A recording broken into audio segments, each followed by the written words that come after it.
va parler de la montgolfière. Alors, vous pouvez chercher en long, en large, en travers. Il n'y a pas de montgolfière dans la Bible. Au départ, je me suis posé... Je me dis non, c'est un peu après quand même que ça a été inventé. Est-ce que vous savez ce que c'est les montgolfières? Tout le monde sait ce que c'est les montgolfières. Hein? Vous savez ce que c'est? Vous ne savez pas les montgolfières? En portugais, c'est ça, c'est les ballons qui volent dans le ciel. En portugais, je ne sais pas, comment on dit en portugais? Je ne sais pas, bon, bah, tu nous diras le week-end prochain. Ballon, ok, bon, bah, ballon. Ben là, on va le faire en français, en tout cas ce matin, et c'est la montgolfière. Alors, il y a plein de symboles spirituels.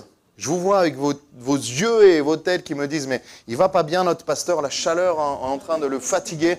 Vivement l'hiver, que les messages redeviennent spirituels. Non, je crois qu'il y a énormément de symboles dans tellement d'éléments qui nous entourent, et notamment la montgolfière. Moi, j'aime beaucoup les montgolfières. J'aime voir, à côté de chez moi, dans mon village en Haute-Savoie, il y avait souvent des départs de montgolfières. J'avais un Velux sur mon... Et des fois, ça faisait noir dans tout l'appartement. Je me demandais ce qui se faisait. C'était une montgolfière qui passait au-dessus de mon Velux. Donc voilà, on va voir ce matin les symboles et les symboliques spirituelles de la montgolfière. Et à la fin, vous ne douterez plus comme vous doutez actuellement. Et on va voir ensemble que déjà, premièrement, est-ce que vous connaissez comment marche une montgolfière? Comment fonctionne une montgolfière? Il y a des principes. C'est tellement riche d'enseignements pour notre vie spirituelle. Et premièrement, c'est la chaleur qui fait monter la montgolfière et le ballon. En fait, dans ce ballon, il n'y a pas à proprement dit d'hélice, de moteur dans le ballon. Il n'y a rien en fait. Il y a juste un vide, il y a juste de l'espace pour mettre de l'air. Et c'est un phénomène physique, c'est que l'air chaud est plus léger que l'air froid. Donc, quand on chauffe l'air qu'il y a dans le ballon monte. Pourquoi ces atomes qui rétrécissent? Je n'ai rien compris. Si vous voulez voir, vous demandez à Dieu, il sait mieux que moi. Mais quand on chauffe l'air, eh ben, le ballon va s'envoler.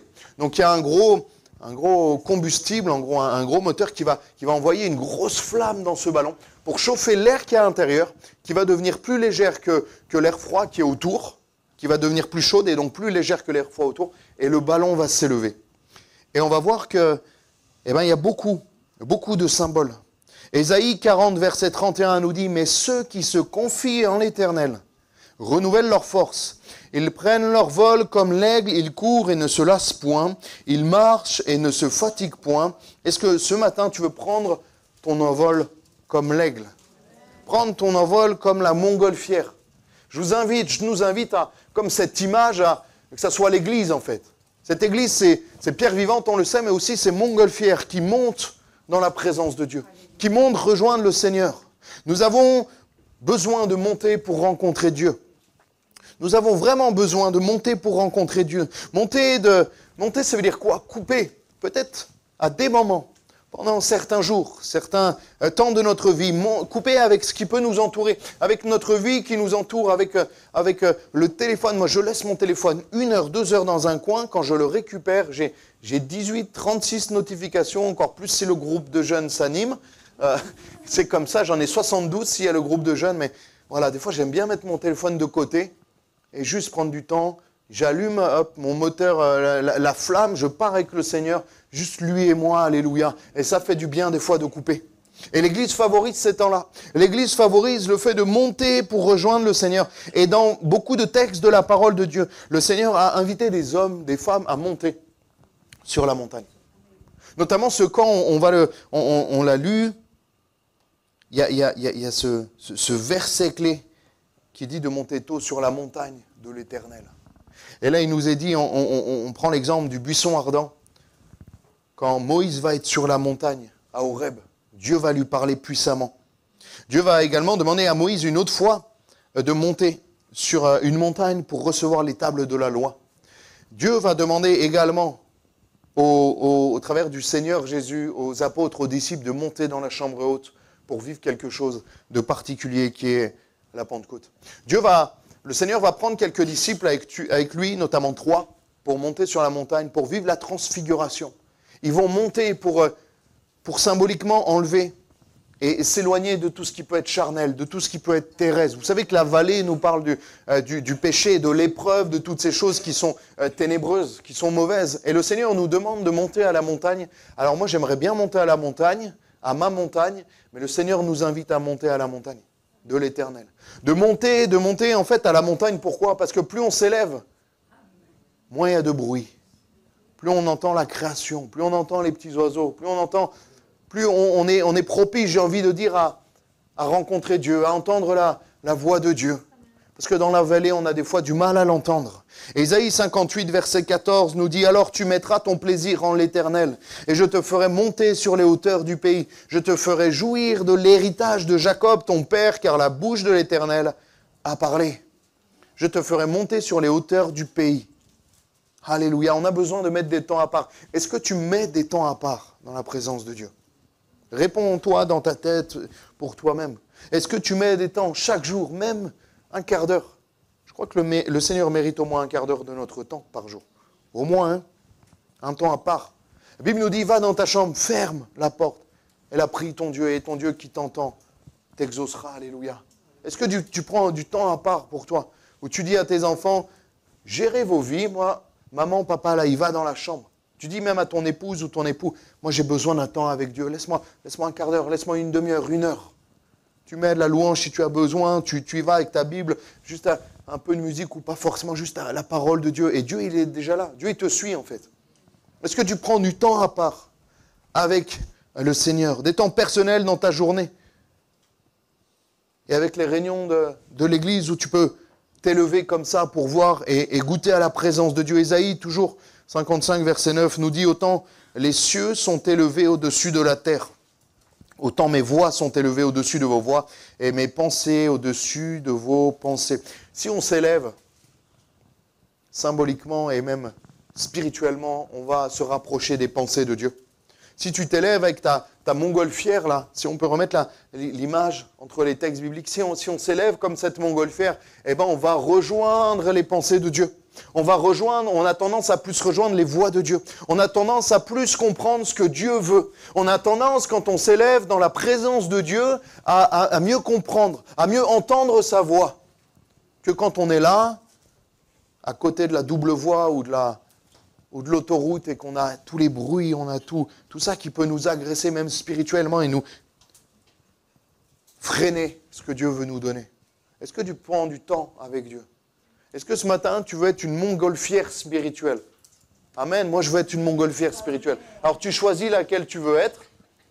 Il y en a des jolies, celle là derrière le septembre, elle est belle, elle est multicolore. Et tu t'élèves.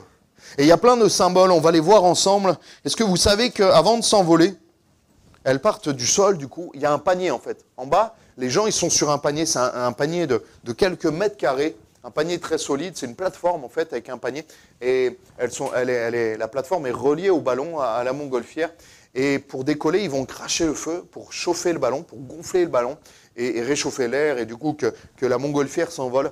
Mais au départ, vous savez comment ils tiennent la montgolfière au sol? Ils l'attachent en fait. Il y a des pieux dans l'herbe. Juste à côté de chez moi, à 100 mètres, il y avait un lieu de départ habituel de montgolfière et on entendait... Il y a une grosse chaleur. Il jetait comme un grand chalumeau de feu qui remplissait. On entendait ça, c'était impressionnant. Il y avait juste ce bruit-là. Et il gonflait, elle était prête à décoller. Elle commençait à décoller, mais il y avait les pieux qui étaient au sol, les cordes, les ficelles qui étaient là, les chaînes qui étaient là. Et le Seigneur nous demande d'enlever ce qui peut nous freiner à monter avec lui. Ce qui peut te freiner à monter dans le ciel, dans la présence de Dieu. On a vécu des moments dans certaines réunions et souvent en ce moment, en semaine et même pendant les cultes, mais des mercredis, des vendredis où les amis, on était dans le ciel. Pour ceux qui étaient, on était vraiment dans le ciel. Même qu'après, le pasteur il dit Amen, on est un peu groggy, on ne sait pas trop ce qui s'est passé, là on est toujours dans le ciel, ça vous est arrivé ça? Quand la présence de Dieu est tellement forte qu'on s'est envolé en fait, on a mis chacun notre chalumeau, on est parti dans la présence de Dieu, alléluia. Et là le pasteur il dit Amen et ça revient brutalement, là, le panier il se tape par terre et il faut recommencer. Non mais on aime aller dans la présence de Dieu. On aime rechercher la présence de Dieu, alléluia. Et on voit que la montgolfière, elle est attachée comme ça. Et quand ils sont dans le panier, avant, ils doivent détacher. Ou c'est même des gens qui détachent autour pour qu'eux puissent s'envoler. Et puissent partir avec la montgolfière. Et la réalité, c'est que beaucoup de choses peuvent nous empêcher de prendre de la hauteur avec le Seigneur. Beaucoup de choses peuvent nous freiner et nous tenir au sol. Nous tenir bloqués au sol. Nous tenir accrochés par terre, j'ai envie de dire, comme le péché, comme les soucis, comme les peurs, les occupations, qui ne sont pas forcément des péchés, mais qui sont des liens et qui nous retiennent bloqués. Et ils t'empêchent de t'envoler avec le Seigneur. Vous savez, il n'y a pas que le péché qui nous bloque avec le Seigneur. Il y a beaucoup d'occupations, il y a certaines qui sont bonnes, et il y a certaines qui, mal dosées, peuvent nous freiner dans notre vie spirituelle et nous empêcher de décoller avec le Seigneur. Psaume 55, verset 6, ça va, vous êtes là? Oui. Ouais, je ne vous entends pas trop, je me dis, ça va, ils sont timides. Je dis, oh, si j'avais des ailes de la colombe, si j'avais les ailes de la colombe, je m'envolerais et je trouverais le repos. La réalité, c'est que le Seigneur nous a déjà donné ses ailes. Nous avons déjà les ailes spirituelles, des ailes de la colombe. Et nous pouvons déjà nous envoler et trouver le repos. Parce que le repos se trouve dans la présence de Dieu. Alléluia. C'est une réalité spirituelle. Moi, quand j'étais petit, c'est vraiment ce que je souhaitais faire voler. Vraiment, c'était... Des fois, j'en rêvais. Je dis, maman, cette nuit, j'ai rêvé, j'étais un oiseau. Je volais, c'était merveilleux. Moi, c'est vraiment dans le ciel, je pense que ça sera possible, non? Je sais pas, peut-être, hein? Ça sera incroyable. Comme les astronautes, là, mais un peu, où tu contrôles un peu plus, parce que les astronautes, ils contrôlent pas trop. Si j'avais les ailes de la colombe, je m'envolerais, je trouverais le repos. Et il y a des gens qui sont comme ça. Si j'avais ça, je pourrais trouver le repos, je pourrais trouver... Mais tu as le Seigneur, en fait. Tu peux trouver le repos parce que tu as le Seigneur. Et ils n'utilisent pas ce qu'il y a à disposition. Ils n'utilisent pas le Seigneur qui est là et qui peut les faire monter, qui peut les faire s'envoler au-dessus de leurs problèmes, au-dessus de leurs épreuves, au-dessus même de leurs péchés. Parce que si tu demandes pardon, le Seigneur te pardonne. Alléluia. Le pardon, il est instantané. Le pardon, ce lien du pardon. Des fois, on a des liens, même la maladie, des choses qui sont compliquées. Et l'action de Dieu, la bénédiction n'est pas tout le temps instantanée. Des fois, il y a le temps de Dieu. Les bénédictions, les guérisons sont souvent soumises au temps de Dieu. Dieu peut agir instantanément. Mais il y a une chose où c'est mathématique, où il agit instantanément, c'est le pardon. Il n'y a pas de temps pour le pardon. Le temps de Dieu ne s'applique pas au pardon. Le temps de Dieu, le pardon s'applique à notre temps, à nous. Parce qu'il y a deux choses qui favorisent et qui font que le pardon est instantané. C'est le fait de demander pardon de tout son cœur et le fait de désirer ardemment ne plus retomber dans ce péché. Si tu as ces deux choses, le Seigneur t'a pardonné. Le Seigneur a coupé cette corde, tu peux commencer à t'envoler. Alléluia. Dis à ton voisin, tu peux commencer à t'envoler. Parce qu'il y en a, ils sont enracinés comme ça. Il est indispensable. Les amis, il est indispensable de prendre du temps avec le Seigneur. Loin de toute occupation, préoccupation, responsabilité même. Il est indispensable que tu prennes du temps avec le Seigneur. Plus on s'envole, moins il y a de bruit dans le ciel. Moins il y a de bruit. Moins il y a de choses qui viennent parasiter peut-être ce que Dieu veut nous dire. La Bible nous dit que Dieu parle tantôt d'une manière, tantôt d'une autre, mais l'homme n'y prend point garde. Mais nous n'y prenons pas garde. Pourquoi? Parce qu'il y a trop de choses. Il y a trop de choses dans nos têtes. Il y a trop de choses qui nous entourent. Il y a trop de choses qui, encore plus en ville, les amis. C'est bruyant la ville. Hein? J'avais jamais vécu en ville. Hein? C'est bruyant la ville. La montagne, c'est silencieux. Petits oiseaux, ils sont silencieux. On a besoin encore plus, j'ai envie de dire, en ville. De prendre du temps dans la présence de Dieu, de fermer ta porte, peut-être mettre tes écouteurs. Moi, ça me permet de me concentrer des fois sur la présence de Dieu, vraiment de couper. J'ai un casque anti-bruit, c'est incroyable. Casque anti-bruit, tu pars tout seul, là, c'est ma montgolfière, ça. Plus on s'envole, moins il y a de bruit. Plus on s'envole, moins on regarde aux choses d'en bas, aux choses charnelles, aux choses qui nous freinent justement.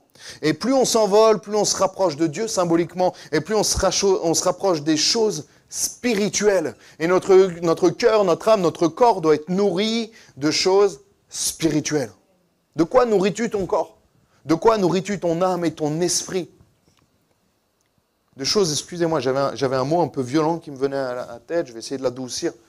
De choses un peu bêtes que tu regardes à la télé qui ramollissent ton cerveau. Ou est-ce que tu nourris de choses édifiantes, de choses qui nourrissent de bonnes choses, qui vont favoriser la parole de Dieu? Et ce que Dieu veut te dire. Troisième partie que je voulais voir avec vous ce matin. Se laisser diriger par l'Esprit. Est-ce que tu te laisses diriger par l'Esprit?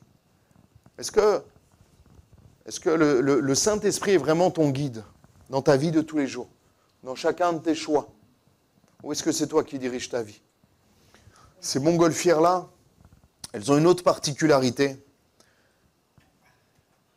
C'est que la montgolfière ne choisit pas où elle va. Pour ceux qui connaissent la montgolfière, vous pourrez vérifier tout ce que je dis, il n'y a pas de souci.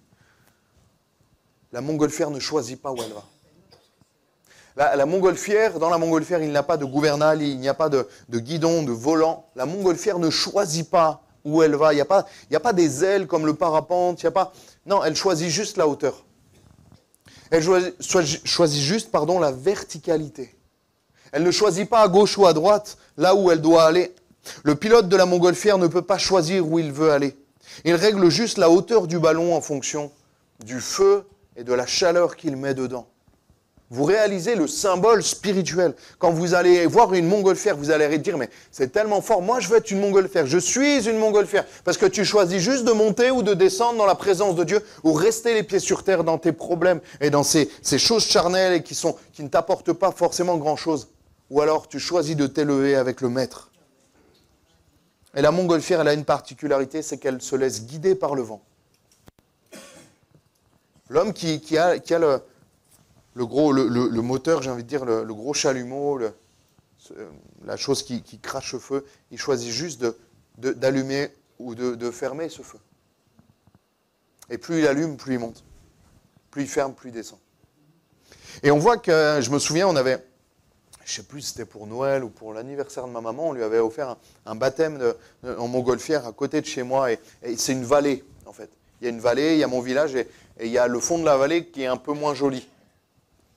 Et ma maman, elle a dit, pourvu que je survole notre village, la maison, j'aimerais tellement venir au-dessus de la maison, vous voir, on pourrait se faire coucou, ça serait incroyable tout ça. Et elle a fait le baptême et elle est revenue un peu déçue parce qu'elle est partie de l'autre côté de la vallée, où il n'y a que des forêts. C'est joli, mais c'est assez, voilà, tout le temps des sapins vus du haut, c'est très joli. Mais elle voulait survoler la maison, elle voulait survoler notre village. Et en fait, elle ne l'a pas choisi. Et elle l'a dit au monsieur, elle dit, ah, ça serait bien qu'on aille dans cette direction. Et le monsieur lui a dit, c'est pas moi qui décide ça. Comment ça, c'est pas vous qui décidez? Baptême, enfin, on va un peu où on veut, non? Non, c'est le vent qui décide. En fonction de là où il va.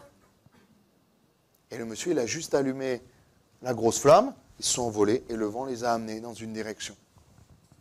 Et des fois, Dieu nous amène dans des directions qu'on n'a pas forcément envie d'aller. Parce que Dieu connaît, Dieu sait, mieux que toi. Mieux que n'importe qui.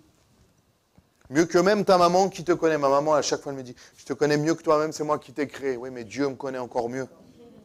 Dieu te connaît. Et je remercie Dieu pour tout ce qu'il ne m'a pas donné, que je voulais. Je remercie Dieu pour toutes les fois où j'ai prié et je demandais des choses et Dieu m'a dit, waouh, ça, je ne vais surtout pas lui donner parce que ça va être un piège pour lui. Ça, je ne vais surtout pas lui donner. Et après, je priais en langue. Et ça se trouve, quand je priais en langue, je dis, l'Esprit disait au travers de ma bouche, ne lui donne pas ce qu'il vient de demander. C'est un inconscient, parce que sinon, il va se perdre si tu lui donnes ça. Il ne va pas dans la direction où tu veux aller, mais va dans la direction que le Seigneur veut, dans laquelle tu ailles. L'image est vraiment forte. Vraiment, la montgolfière, ça m'a tellement parlé. Ça fait un moment que je veux prêcher sur cela. Oui, nous sommes les serviteurs du Seigneur et on doit vraiment se laisser guider par Dieu. Mais véritablement guidés par Dieu. Parce que plus ça va, plus je rencontre des chrétiens qui se laissent guider par leurs pensées et qui font croire, qui s'auto-persuadent que leur pensée est la pensée de Dieu. Et des fois, on tombe sur des choses, mais tellement farfelues. Et les gens sont persuadés que Dieu m'a dit. Mais Dieu est logique. Dieu est intelligent. Il y a des choses surprenantes, mais il y a des choses aussi logiques par rapport à sa parole, par rapport à ce qu'il a dit dans sa parole. Il ne va pas dire le contraire. Si tu me dis Dieu m'a dit et que c'est à l'inverse de ce qu'il dit dans ma parole, ne viens pas me parler, mon frère, ma soeur. Je vous le dis avec beaucoup d'amour. Ne viens pas me parler si tu me dis Dieu m'a dit et tu justifies ta conduite qui est mauvaise par un Dieu m'a dit. Non, c'est ton cerveau qui veut faire ça. C'est ton corps qui te réclame ça parce que Dieu m'a dit, moi, dans sa parole, que c'est l'inverse qu'il fallait faire. Ne prends pas ta volonté pour la volonté de Dieu. Laisse-toi vraiment guider. Laisse-toi juste monter dans la présence et c'est lui qui après nous emmène là où on doit aller. C'est lui qui nous dit de faire ce qu'on doit faire. C'est lui qui nous dit d'aller où on doit aller. Mais il y a une logique. Dieu est un Dieu logique et équilibré, sain et logique. L'image est vraiment forte. Mais on doit véritablement être guidé par Dieu. Et ce matin, je ne sais pas si je suis véritablement guidé par Dieu. dans ma vie de tous les jours, dans mes choix. Je veux vraiment être guidé par Dieu. J'ai envie de dire, j'ai vraiment envie d'arracher le volant qu'il y a dans ma vie et le jeter par-dessus bord là, je ne sais pas si on peut dire par-dessus bord d'une montgolfière, mais j'en sais rien. Mais lancer le volant. Parce que quand tu n'as plus le volant, tu es sûr que c'est plus toi qui conduis. Mais ça fait peur. Parce qu'on veut tous aller dans des endroits où on a envie d'aller. Et le Seigneur, des fois, nous dit, non, non, va de l'autre côté. Va de l'autre côté. Quand il a choisi Pierre pour le suivre, pour aller à sa suite, il lui a dit, retourne en pleine eau. Ouais, mais je viens d'y passer la nuit, là, je suis fatigué, j'ai envie de prendre une douche et d'aller me coucher, là. Non, retourne en pleine eau. Ok, j'y vais. Quand Dieu a dit à Moïse, retourne voir Pharaon, et quand je suis parti, j'ai tué quelqu'un, il me recherche, ma vie est en danger là-bas. Retourne voir Pharaon. Il y est retourné et Dieu l'a béni. Ananias, va voir Saul de Tarse, celui qui tue mes copains et qui nous persécute là, va voir Ananias. J'ai changé son cœur. Et il y est allé. Faire ce que Dieu nous demande, au-delà de ce qu'on a envie de faire. C'est tellement important. C'est tellement fort spirituellement, mais c'est tellement compliqué. Parce qu'il faut s'abandonner complètement. Et c'est dur. Et quand je prépare ces messages, quand je prêche, croyez-moi, ce n'est pas en me plaçant au-dessus de vous. Et je me dis, mais des fois, je me dis, Seigneur, tu me demandes de leur apporter ça, mais j'ai du mal à l'appliquer dans ma vie. Mais si les pasteurs prêchaient que sur ce qu'ils appliquent, pour ma part, il n'y aurait pas grand-chose.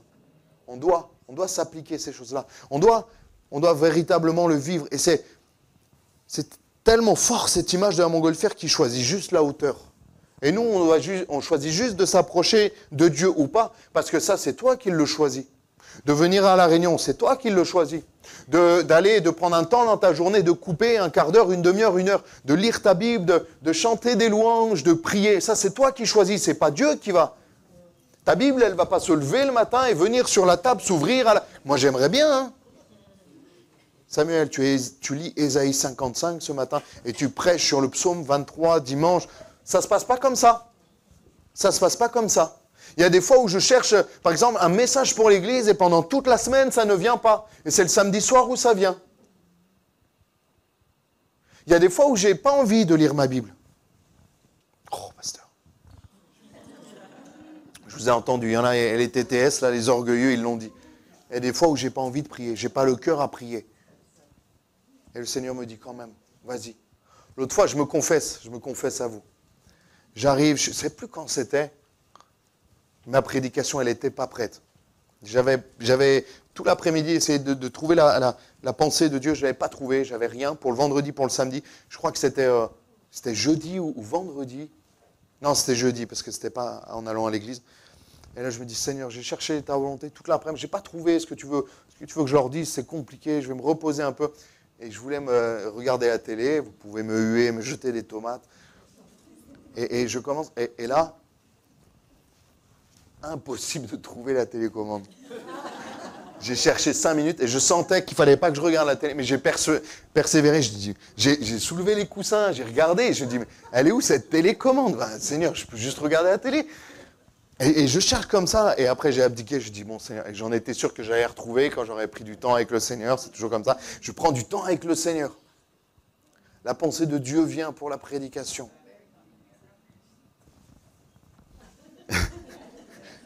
Je vais à mon bureau, je prends une autre Bible, je commence à fermer la Bible, je sens qu'il y a un truc dur à l'intérieur. J'avais mis la télécommande dans la Bible pour garder une page comme marque-page, c'est un peu bizarre. Mais ne me jugez pas, il n'y a que Dieu qui me juge. Et là j'ai retrouvé, j'ai pu me mettre devant la télé avec mon message, j'étais tranquille, j'étais bien, alléluia. Mais mon corps, mon esprit, moi en fait, me demande plus de faire des choses charnelles, de manger, de faire du foot, de regarder la télé, de faire ces choses-là, plutôt que de se mettre un moment vraiment à part à chercher. Moi, mon corps, il ne me demande pas ça. Mon corps, il ne me demande pas ces choses-là. Mais je sais que c'est bon pour moi. Mais ça me demande un effort. Et il y a un pasteur qui disait, mais ton corps ne va pas te demander toutes ces choses. Parce que toutes ces choses, elles sont éternelles. Et lui, il s'en fiche. Il n'est pas éternel, ton corps. Mais ton corps, il va te demander... Moi, il me demande du sucre en ce moment. Je réalise que je suis addict au sucre et des fois, je freine vraiment les courses parce que l'autre fois, je cherchais du sucre dans l'appartement. Vraiment, et j'aime pas le chocolat noir. Et il y avait un bout de chocolat noir. Et c'était le dernier truc sucré qui restait dans mon appartement. Je l'ai mangé comme c'était vraiment du miel et tout. Mais mon corps, vraiment plus profond de moi, il ne me demande pas de passer du temps dans la présence de Dieu. Là, c'est mon esprit, mon âme qui me le demande. Et par contre, quand j'y suis, alléluia, là, je suis bien. Et même mon corps, il est bien. Il me dit, ah ouais, en fait, on est pas mal dans la présence de Dieu. Parce que même la présence de Dieu, elle fait du bien à mon corps, alléluia. Elle fait du bien au corps, à l'âme et à l'esprit. Vous n'allez plus me voir pareil, vous allez dire, le pasteur, il regarde la télé, c'est pas bien. Il n'y a que Dieu qui me juge, alléluia. Je vais dire comme les chrétiens, ils me disent maintenant. Véritablement guidé par l'Esprit de Dieu. Jean 3,8, il nous est dit, le vent souffle où il veut. Et tu en entends le bruit, mais tu ne sais pas d'où il vient, ni où il va. Il en est ainsi de tout homme qui est né de l'Esprit. Est-ce que tu es véritablement né de l'Esprit? Alors sois guidé par le vent qui souffle. Sois guidé par le souffle de Dieu, qui t'amène là où tu dois être. La montgolfière, s'il y a un vent à 10 km/h, elle avance à 10 km/h. S'il va dans cette direction, elle va dans cette direction. S'il change de côté et qu'il accélère à 20 km/h, eh ben, elle va passer de l'autre côté. Elle se laisse diriger par le vent de Dieu. Elle se laisse diriger par le Saint-Esprit. Et le Saint-Esprit est pareil dans nos vies, doit être pareil dans nos vies. Vous connaissez cette phrase? Personne n'a jamais vu le vent. On ne voit pas le vent. Le vent est invisible. On ne voit pas. On voit les effets du vent. On voit les arbres bouger. J'allais dire les cheveux bouger, mais vous allez me rigoler. On voit les effets du vent, mais on ne voit pas le vent lui-même. C'est exactement pareil avec l'Esprit de Dieu. L'Esprit de Dieu, on ne le voit pas. Mais on le ressent. Alléluia. On le ressent. Hein. À part si tu es fermé et que tu es vraiment un cœur de pierre. Et encore, le Seigneur change le cœur de pierre en cœur de chair. Mais il y a des réunions où même les athées, enfin, s'ils sont au milieu de nous, excusez-moi, il n'y a pas besoin de foi. C'est là, quoi. Il n'y a pas besoin de croire. C'est évident. Amen. Le Saint-Esprit est souvent comparé à un vent. Mais nous devons être nés de l'Esprit et conduits par l'Esprit. Ça ne suffit pas juste d'être né de l'Esprit. Alléluia pour la naissance de l'Esprit. Mais après, il faut entretenir ce vent. Il faut le garder, j'ai envie de dire, dans nos voiles, en nous. Nombre 9, 22 nous dit, si la nuée s'arrêtait, c'est tellement beau ce verset, si la nuée s'arrêtait sur le tabernacle 2 jours, ou au moins, ou une année, les enfants d'Israël restaient campés et ne partaient point. Et quand elle s'élevait, ils partaient. C'est Dieu qui guide. C'est Dieu qui guide. C'est Dieu qui te dit de faire ou de ne pas faire. C'est Dieu qui te dit de rester ou de partir d'un travail, d'un appartement, de toutes ces choses. C'est Dieu qui fait. C'est Dieu qui nous utilise. C'est Dieu qui nous guide et qui nous dirige. Galates 5, verset 16 nous dit, « Je dis donc, marchez selon l'esprit et vous n'accomplirez pas les désirs de la chair, car la chair a des désirs contraires à ceux, c'est ce qu'on disait, à ceux de l'esprit. » Ça, c'est la parabole de la télécommande, ça. Et l'esprit en a de contraire à ceux de la chair. Ils sont opposés entre eux, afin que vous ne fassiez point ce que vous voudriez. Si vous êtes conduits par l'esprit, vous n'êtes point sous la loi.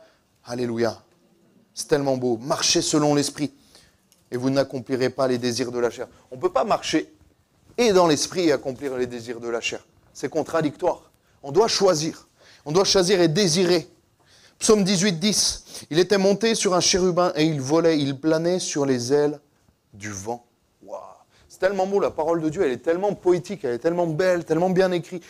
Il planait sur les ailes du vent, alléluia. Et là, on voit comme un aigle qui est là, il n'a pas besoin de faire d'effort en fait. Il est juste là, il a juste ses ailes et il se dirige avec l'aide du vent. Alléluia. Et même pour le témoignage, même dans ta vie de témoignage, tu dois être guidé par l'Esprit. Tu dois être guidé par ce vent qui vient t'aider. 2 Pierre 1, 21, car ce n'est pas par une volonté d'homme qu'une prophétie a jamais été apportée, mais c'est poussé par le Saint-Esprit que des hommes ont parlé de la part de Dieu. Alléluia. Et Dieu va t'aider à parler de sa part. Dieu va t'aider à témoigner pour lui, pour sa gloire, auprès de tes voisins, auprès de tes amis, auprès de ta famille. Toi qui es peut-être timide, le Seigneur va t'aider. Mais ça sera à toi de prendre cette décision également. Et enfin, la partie 4, vous êtes toujours avec moi? Ça va?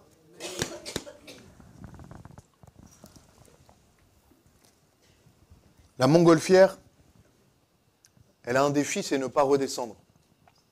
Et qu'est-ce qu'elle doit faire pour ne pas redescendre? Mettre le feu.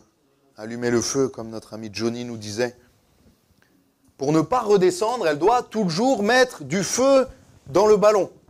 Parce que le simple fait de s'arrêter, le simple fait d'arrêter le feu, eh bien, qu'est-ce qui va se passer? L'air va se refroidir, et va devenir plus lourde, et elle va commencer à redescendre. Vous avez remarqué que les montgolfières, elles ont toujours... Ah purée, c'est maintenant que ça me vient, je n'ai pas marqué. Inspiration. Il y a toujours un endroit, c'est toujours au même endroit où elles décollent, les montgolfières, c'est jamais au même endroit où elles atterrissent.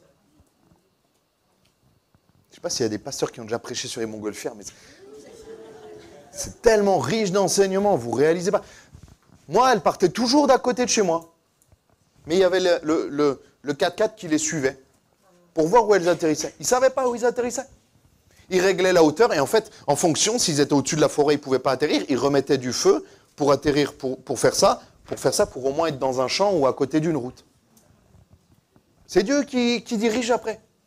Et le jour de ta conversion, c'est le jour du décollage. Alléluia. Et après, c'est Dieu qui dirige. C'est lui qui voit quand c'est que tu arrêtes la course. C'est lui qui va dire, bah, viens mon fidèle serviteur, viens dans la gloire de Dieu. C'est lui qui choisit ça. Toi, tu choisis juste de mettre du feu. Et on doit en mettre tout le temps.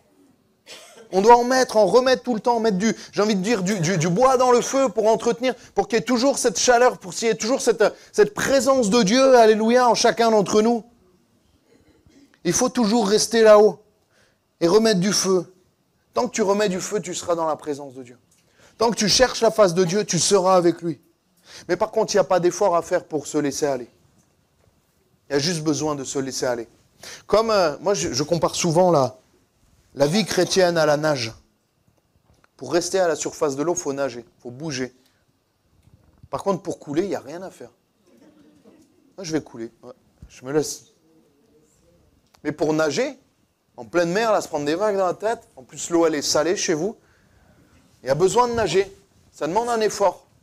Pour couler, il n'y a absolument aucun effort à faire. C'est exactement pareil avec le Seigneur. Pour rester dans la présence de Dieu, tu as un effort à faire. Pour rester dans la présence de Dieu, tu dois t'en donner les moyens. Tu dois le vouloir. Il n'y a pas besoin de le vouloir pour couler. Les gens qui ont coulé, ils ne l'ont pas voulu. Ils sont morts. Parce qu'ils ne pouvaient plus. Parce qu'ils ne voulaient plus. Ils n'avaient plus de force. Le Seigneur te dit, je renouvelle tes forces, alléluia. Et tu vas surnager. Comme il a fait surnager le fer, toi tu vas surnager. C'est fou de faire surnager le fer, il n'y a rien de plus lourd. Et il l'a fait ressortir, alléluia. Ah, c'est tellement beau. La Bible nous dit, ce sont les violents qui s'emparent du royaume des cieux. Ce sont ceux qui sont persévérants. Ce sont ceux qui ont de l'endurance spirituelle. Comme un nageur qui va rester à la surface sur des kilomètres et des kilomètres. Et on va prendre cet exemple d'Exode 34 avec Moïse. L'Éternel dit à Moïse, taille 2 tables de pierre comme les premières. Et j'écrirai les paroles qui étaient sur les premières tables que tu as brisées. Sois prêt de bonne heure. Et tu monteras dès le matin sur la montagne du Sinaï. Alléluia, c'est le verset du camp. Tu tiendras là devant moi sur le sommet de la montagne. Sois prêt de bonne heure et tu monteras dès le matin sur la montagne du Sinaï. Tu te tiendras là devant moi sur le sommet de la montagne. Dieu appelle Moïse pour lui parler sur la montagne. Il voulait le mettre à part. Et Dieu veut te mettre à part pour te parler. Dieu aurait pu lui envoyer l'étape de la loi. Dieu aurait pu lui... Vous savez que Dieu a écrit l'étape de la loi avec son doigt. Il aurait pu lui écrire en bas dans la plaine.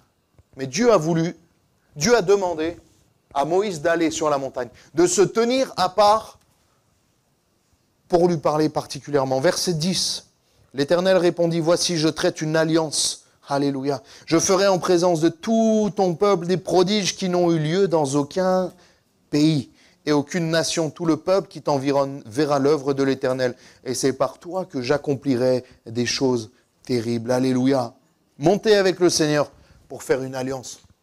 Le Seigneur t'attend sur la montagne pour faire une alliance. Le Seigneur t'attend dans des moments particuliers. Juste, excusez-moi, les réunions, les prédications ne suffisent pas pour ta vie spirituelle. Sinon, tu vas suffoquer. Tu manques d'oxygène si tu attends juste le dimanche pour reprendre une bouffée d'oxygène. Chaque jour, demain, lundi. prends du temps avec le Seigneur. Mardi, prends du temps avec le Seigneur. Ne serait-ce qu'un quart d'heure. Souvent on dit j'ai pas le temps, tu prends pas le temps. Pour d'autres choses, tu l'as le temps. Prends du temps avec Dieu. Prends du temps dans la prière. Prends du temps dans la lecture de la parole. Prends du temps dans le silence. Quand c'est que la dernière fois tu as fait silence devant le Seigneur? Ça me fait prendre conscience, ça fait un moment que je n'ai pas écouté vraiment dans le silence ce que Dieu voulait me dire. Et tu vas être étonné que Dieu va te parler. Tu vas être étonné. Verset 28, et j'ai bientôt fini. Moïse fut là avec l'Éternel 40 jours et 40 nuits. Il ne mangea point et il ne but point d'eau. Et l'Éternel écrivit sur les tables des paroles de l'Alliance les 10 commandements, les 10 paroles. Est-ce que vous avez réalisé là ce qu'on vient de lire? Moïse était avec l'Éternel pendant 40 jours. Et il n'a pas mangé, il n'a pas bu. Une semaine de jeûne, déjà, je suis pas très bien. Je suis un peu pâle à la fin, là. Pourquoi? Parce que dans la présence de Dieu, il y a tout ce que nous avons besoin.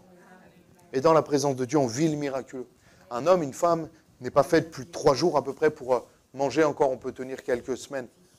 Mais la boisson, l'eau, au bout de 3 jours, on se déshydrate et on peut mourir. Au bout de 3 jours. Lui, pendant 40 jours, il était avec l'Éternel. Il n'a pas bu d'eau et il n'a pas mangé. Dans la présence de Dieu, dans le ciel, quand on s'envole avec notre montgolfière, on vit le miraculeux. Parce qu'on s'approche de Dieu. Parce que Dieu est là, alléluia. Et là, il n'y a plus de limite, en fait. Il y a juste plus de limite. Quand tu es sur le ciel, il n'y a pas la limite de distance, de sol, des murs. Il n'y a pas de mur dans le ciel. Il n'y a pas de sol, il n'y a pas de distance, il n'y a pas d'épreuve, il n'y a pas de montagne dans le ciel. Tout est possible. Mais tout est vraiment possible. J'attendais un amen, mais c'est pas grave. Je vais le refaire. Vous savez que dans le ciel, il n'y a pas de limite, il n'y a pas de mur. Amen. Tout est possible dans le ciel. Alléluia. On coupera la première à la vidéo. Hein. Mais si tu te refroidis, tu redescends. Et je t'invite ce matin à remonter. On va prier, on va fermer nos yeux et on va demander au Seigneur sa grâce. Proverbe 23, verset 5 nous dit « Veux-tu poursuivre du regard ce qui va disparaître ?» C'est fort, c'est très fort. Car la richesse se fait des ailes. Et comme l'aigle, elle prend son envol vers les cieux. Et si la richesse, la vraie richesse, c'était d'être dans la présence de Dieu. Et si la vraie richesse, c'était de s'envoler avec le Seigneur et de quitter, j'ai envie de dire spirituellement, les choses d'en bas. Alléluia. Viens nous aider, Seigneur, à réaliser cela. Et le dernier des vols, ça sera dans 1 Thessaloniciens 4, 17, qui nous est dit « Ensuite, nous les vivants, qui seront restés, nous serons tous ensemble enlevés avec eux sur des nuées à la rencontre du Seigneur dans les airs. » Alléluia. Et ainsi, nous serons toujours avec le Seigneur. Seigneur, nous te remercions. Nous te louons. Sing his praise aloud. Sing his praise.